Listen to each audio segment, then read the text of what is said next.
A few moments later.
Assalamualaikum warahmatullahi wabarakatuh.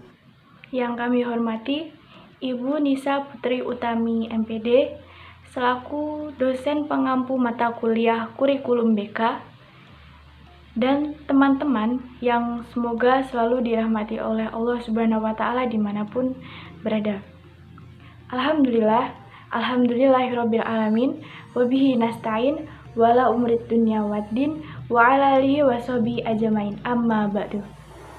Pertama-tama malah kita panjatkan rasa syukur kita atas kehadirat Allah Subhanahu wa Ta'ala yang telah kita rasakan nikmatnya pada pagi hari ini, sehingga kita dapat mengikuti perkuliahan dalam keadaan sehat walafiat, tidak kurang suatu apapun. Alhamdulillahirabbil alamin. Kedua kalinya sholawat dan salam tak lupa kita sanjungkan kepada Nabi Allah Muhammad Sallallahu Alaihi Wasallam yang telah kita nantikan syafaatnya di yaumil kiamah kelak. Amin Allahumma amin. Selanjutnya kita langsung saja masuk pada materi. Saya Aditya Mienggalia Putri selaku moderator akan dari kelompok 2 akan membawakan materi mengenai prinsip-prinsip dan model pengembangan kurikulum. Baiklah, sebelum kita mulai, tak kenal maka tak sayang, maka kita akan memperkenalkan terlebih dahulu anggota-anggota dari kelompok 2 ini. Perkenalkan, nama saya Ismi Cahyani. Di sini Perkenalkan, nama saya Lutfia Hidayanti. Baiklah, perkenalan sudah dilakukan. Langsung saja kita masuk pada materi, di mana yang pertama yaitu ada pengembangan kurikulum. Pengertian pengembangan kurikulum merupakan proses yang merencanakan, menghasilkan suatu alat yang lebih baik yang didasarkan pada hasil penilaian terhadap kurikulum yang telah berlaku, sehingga dapat memberikan kondisi belajar mengajar yang lebih baik. Berarti, dengan kata lain, pengembangan kurikulum merupakan kegiatan untuk menghasilkan kurikulum baru melalui langkah-langkah penyusunan kurikulum atas dasar hasil penilaian yang dilakukan selama periode waktu tertentu. Prinsip kurikulum dapat juga dikatakan sebagai aturan yang menjiwai pengembangan kurikulum. Prinsip-prinsip tersebut mempunyai tujuan agar kurikulum yang didesain dan yang akan dihasilkan sesuai dengan permintaan semua pihak seperti anak didik, orang tua, masyarakat, dan bangsa. Selanjutnya kita akan masuk kepada materi sumber-sumber prinsip pengembangan kurikulum. Peter F. Oliva sendiri menjelaskan ada 4. Yang pertama, data empiris atau empirical data. Yang kedua, data hasil penelitian atau experimental data. Yang ketiga, kisah rakyat, folk kurikulum, yang berisi dengan keyakinan masyarakat mengenai budaya, tatanan, dan nilai-nilai yang sudah tertanam sejak dulu di masyarakat tersebut. Kemudian, nilai-nilai yang terkandung dalamnya. Kemudian yang keempat, ada pemahaman bersama atau pengertian umum yang ada dalam satu masyarakat atau common sense. Sehingga kita dapat menyimpulkan bahwa sumber-sumber prinsip pengembangan kurikulum menurut Peter Oliva ada 2, dapat dikategorikan menjadi 2, yaitu yang pertama sumber ilmiah, yang kedua sumber non ilmiah. Sumber ilmiah di sini berisi data-data yang bersifat dari hasil penelitian seperti data-data empiris, hasil-hasil penelitian, kemudian informasi-informasi faktual. Sedangkan data-data non ilmiah di sini akan berisi cerita rakyat, mitos, legenda, dan keyakinan yang ada di masyarakat. Nana Syaudi Sukmadinata dalam bukunya Pengembangan Kurikulum dan Praktek Sumber Pengembangan ada 6. Yang pertama yaitu kehidupan dan pekerjaan orang dewasa, di mana ini berisi mengenai kurikulum yang berisi tentang jenjang karir, intuisi pengalaman, yang bimbingan karir lebih ke setelah tahap ini akan diarahkan kemana. Kemudian budaya masyarakat di sini berisi sebagai tatanan-tatanan yang terdapat di masyarakat, norma-norma yang terdapat di masyarakat, di mana kurikulum itu berjalan tanpa merusak norma aturan yang ada di masyarakat. Kemudian yang ketiga ada anak sebagai pusat atau sumber kegiatan pembelajaran. Dalam kurikulum subjeknya selain guru pendidik lembaga yaitu anak, di mana anak di sini digunakan sebagai pengembangan keoptimalan dalam memberikan pembelajaran untuk meningkatkan keoptimalan peserta didik. Kemudian yang keempat ada pengalaman penyusunan sebelumnya.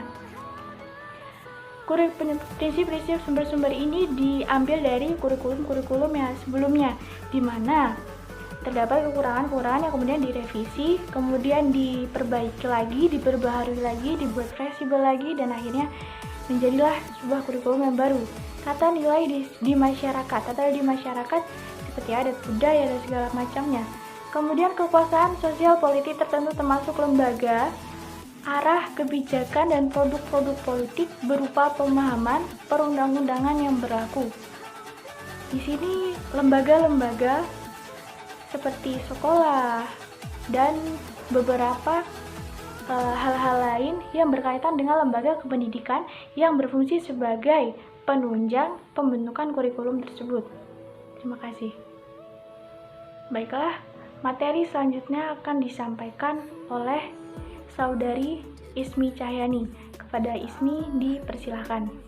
Sini saya akan menjelaskan tentang prinsip perkembangan kurikulum dan tipe-tipe perkembangan kurikulum. Nah, yang pertama saya akan menjelaskan prinsip perkembangan kurikulum. Yang A, prinsip relevansi. Secara internal bahwa kurikulum memiliki relevansi di antara komponen-komponen kurikulum, tujuan bahan, strategi, organisasi, dan evaluasi. Yang B, prinsip fleksibilitas. Dalam pengembangan kurikulum, mengusahakan agar yang dihasilkan memiliki sifat luas, lentur, dan fleksibel dalam pelaksanaannya. Yang C, prinsip kontinuitas, yakni adanya kesinambungan dalam kurikulum baik secara vertikal maupun secara horizontal. Yang D, prinsip efisiensi, yakni mengusahakan agar dalam pengembangan kurikulum dapat mendayagunakan waktu, biaya, dan sumber-sumber lain yang ada secara optimal, cermat, tepat sehingga hasilnya memadai. Yang E, prinsip efektivitas, yakni mengusahakan agar kegiatan perkembangan kurikulum mencapai tujuan tanpa kegiatan yang mubazir baik secara kualitas maupun kuantitas. Tipe-tipe perkembangan kurikulum. Yang pertama ada anggapan utuh atau menyeluruh, whole truth. Anggapan utuh atau menyeluruh adalah fakta, konsep, dan prinsip yang diperoleh dan telah diuji dalam penelitian yang ketat dan berulang sehingga biasa dibuat generalisasi dan bias mendapat tantangan atau kritik. Yang kedua ada anggapan kebenaran parsipisial. Anggapan kebenaran parsipisial yaitu suatu fakta, konsep, prinsip yang sudah terbukti efektif dalam banyak kasus tetapi sifatnya masih belum bisa digeneralisasikan. Yang ketiga, anggapan kebenaran yang masih memerlukan pembuktian.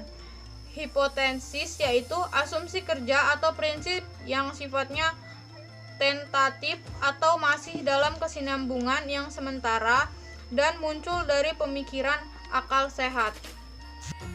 Kepada saudari Ismi diucapkan terima kasih. Selanjutnya pemateri akan disampaikan oleh Jerry Abinta Ramadan. Kepada saudara Jerry dipersilahkan.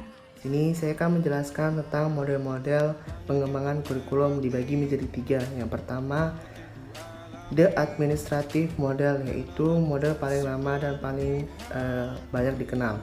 Diberi nama administratif atau line step karena inisiatif dengan gagasan pengembangan datang dari para administrator pendidikan dan menggunakan prosedur administrasi. Artinya, pengembangan kurikulum ini ide awal dan pelaksanaannya dimulai dari para pejabat atas. Pembuatan keputusan dan kebijakannya berkaitan dengan pengembangan kurikulum. Yang kedua adalah the grassroots model. Model pengembangan ini merupakan lawan dari model pertama. Inisiatif dan upaya pengembangan kurikulum bukan datang dari golongan atas tetapi dari golongan bawah, yaitu guru-guru atau sekolah. Model pengembangan kurikulum yang pertama digunakan dalam sistem pengelolaan pendidikan atau kurikulum yang bersifat sentralisasi, sedangkan model grassroots akan berkembang dengan sistem pendidikan yang bersifat desentralisasi. Yang ketiga adalah PCAM system. Model pengembangan kurikulum ini dikembangkan oleh PCAM, seorang ahli kurikulum. PCAM mengungkapkan bahwa ada 5 hal di dalam pengembangan suatu kurikulum. Pertama, menetapkan arena atau lingkup wilayah yang akan dicangkup oleh kurikulum tersebut. Jenis-jenis kurikulum dibagi menjadi 3. Yang pertama, open kurikulum atau kurikulum terbuka. Artinya, kurikulum ini guru memiliki kebebasan untuk mengembangkan kurikulum sesuai dengan keinginan dan kemampuan seorang guru. Yang kedua adalah closed kurikulum atau kurikulum terbuka. Artinya, kurikulum ini sudah ditentukan secara tujuan dan materinya atau metode evaluasinya sehingga guru tidak dilaksanakan apa adanya. Yang ketiga adalah guides kurikulum atau kurikulum bimbingan. Artinya kurikulum ini setengah terbuka, setengah tertutup, atau rambu-rambu pengajaran telah ditentukan dalam kurikulum. Akan tetapi guru masih diberikan kemungkinan untuk mengembangkan lebih lanjut dalam kelas, atau dia bisa mengembangkan kurikulum bimbingan ini tergantung dengan guru tersebut. Kepada saudara Jerry diucapkan terima kasih. Materi selanjutnya akan disampaikan oleh saudari Lutfiah Hidayanti. Kepada Lutfiah dipersilahkan.